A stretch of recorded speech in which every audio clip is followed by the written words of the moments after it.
ये आकाशवाणी गोरखपुर है। अब आप सोने निगम से क्षेत्रीय समाचार सुनिए। मुख्यमंत्री योगी आदित्यनाथ ने अधिकारियों को कैंप कार्यालय की प्रवृत्ति बंद करने का निर्देश देते हुए कहा कि जनहित से जुड़े कार्यालयों में अधिकारी प्रतिदिन 1 घंटे का समय जन सुनवाई के लिए निकालें। उन्होंने कहा कि इस अवधि में आई शिकायतों का निस्तारण प्राथमिकता के आधार पर किया जाए। श्री योगी ने प्रत्येक माह के पहले और तीसरे शनिवार को तहसील दिवस का आयोजन करने के भी निर्देश दिए। उन्होंने कहा कि दूसरे शनिवार को थाना दिवस और चौथे शनिवार को ब्लॉक दिवस का आयोजन किया जाए।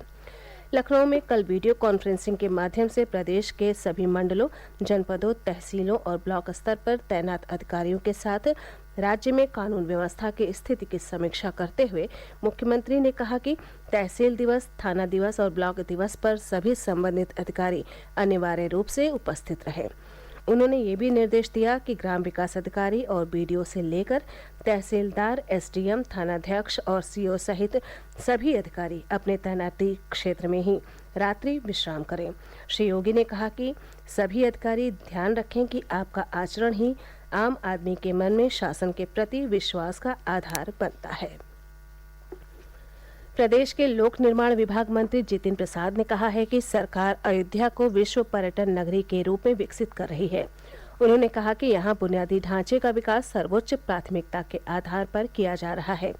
अयोध्या के जीआईसी मैदान में आयोजित कार्यक्रम में फतेहगंज देवकाली रोड पर रेलवे क्रॉसिंग के फ्लाईओवर का शिलान्यास करने के बाद अपने संबोधन में श्री प्रसाद ने कहा कि अयोध्या का विश्व में अलग स्थान है। उन्होंने कहा कि प्रधानमंत्री नरेंद्र मोदी के मार्गदर्शन और मुख्यमंत्री योगी आदित्यनाथ के नेतृत्व में सरकार अयोध्या को आधुनिक पर्यटन नगरी बनाने के लिए कार्य कर रही है। बहुजन समाज पार्टी की अध्यक्ष मायावती ने कहा है कि वो बाबा साहेब भीमराव आम्बेडकर और बसपा के संस्थापक कांशीराम के सपनों को साकार करने के लिए प्रतिबद्ध है। लखनऊ में आज संवाददाताओं को संबोधित करते हुए उन्होंने कहा कि विधानसभा चुनाव में भाजपा की जीत के लिए समाजवादी पार्टी जिम्मेदार है। उन्होंने कहा कि सपा उनके बारे में अफवाह फैला रही है कि वो राष्ट्रपति बनने की इच्छा रखती हैं। बसपा अध्यक्ष ने कहा कि ये भ्रामक प्रचार इसलिए किया जा रहा है ताकि समाजवादी पार्टी के अध्यक्ष के मुख्यमंत्री बनने का रास्ता साफ हो सके। उन्होंने कहा कि सपा को प्रदेश में सरकार बनाने या उन्हें राष्ट्रपति बनाने का विचार त्याग देना चाहिए। उन्होंने ये भी कहा कि सपा अध्यक्ष अखिलेश यादव देश छोड़कर विदेश में बसने की तैयारी कर रहे हैं। आयुष्मान भारत स्वास्थ्य और कल्याण केंद्रों ने लोगों को बेहतर चिकित्सा सुविधाएं प्रदान करने में अभूतपूर्व उपलब्धि हासिल की है।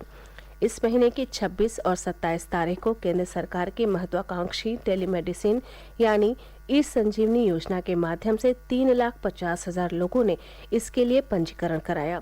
केंद्रीय स्वास्थ्य मंत्रालय ने कहा है कि स्वास्थ्य देखभाल केंद्रों में एक ही दिन में अब तक की सर्वाधिक संख्या में ई संजीवनी सुविधा के लिए संपर्क किया गया। इसके अलावा इस महीने की 26 और 27 तारीख को ई संजीवनी ओपीडी टेलीमेडिसिन सेवाओं का 76 लाख से अधिक रोगियों ने लाभ उठाया है। ई संजीवनी ग्रामीण क्षेत्रों में सामान्य और विशिष्ट स्वास्थ्य सेवाएं प्रदान करने के लिए मरीज और डॉक्टर से परामर्श लेने की सेवा है। प्रदेश में भीषण गर्मी का दौर जारी है। अधिकांश जिलों में दिन का अधिकतम तापमान 42 डिग्री सेल्सियस से अधिक पहुंच रहा है। दोपहर में लू चलने के कारण आम जनजीवन पर असर पड़ा है। हमीरपुर के मुख्य चिकित्साधिकारी डॉक्टर ए.के. रावत ने कहा कि लू लगने से व्यक्ति की जान भी जा सकती है। उन्होंने कहा कि कुछ उपाय कर लू के असर को कम किया जा सकता है। श्री रावत ने कहा कि जहां तक संभव हो दोपहर 12 बजे से 3 बजे के बीच बाहर निकलने से बचें। उन्होंने कहा कि भरपूर पानी पीने, हल्के रंग के ढीले सूती कपड़े पहनने और धूप से बचाव के लिए सिर को ढकने जैसे उपाय लू से बचाव में मददगार साबित होते हैं। उन्होंने कहा कि इस मौसम में जानवरों को भी छांव में रखें और उन्हें खूब पानी पीने को दें। इस बीच मौसम विभाग ने आगामी शनिवार से प्रदेश के पूर्वी हिस्सों में 1 या 2 स्थानों पर गरज चमक के साथ वर्षा होने की संभावना जताई है। गोरखपुर और बस्ती मंडल समेत पूर्वांचल के 19 जिलों में फाइलेरिया से बचाव के लिए आगामी 12 मई से 10 दिनों तक सामूहिक दवा सेवन अभियान चलाया जाएगा। इसमें स्वास्थ्य विभाग की टीमें घर घर जाकर लोगों को फाइलेरिया रोधी दवा का सेवन कराएंगी। फाइलेरिया से बचाव के लिए सभी को साल में 1 बार और लगातार 5 साल तक दवा का सेवन करना अनिवार्य होता है। इसी के साथ ये समाचार बुलेटिन समाप्त हुआ। नमस्कार।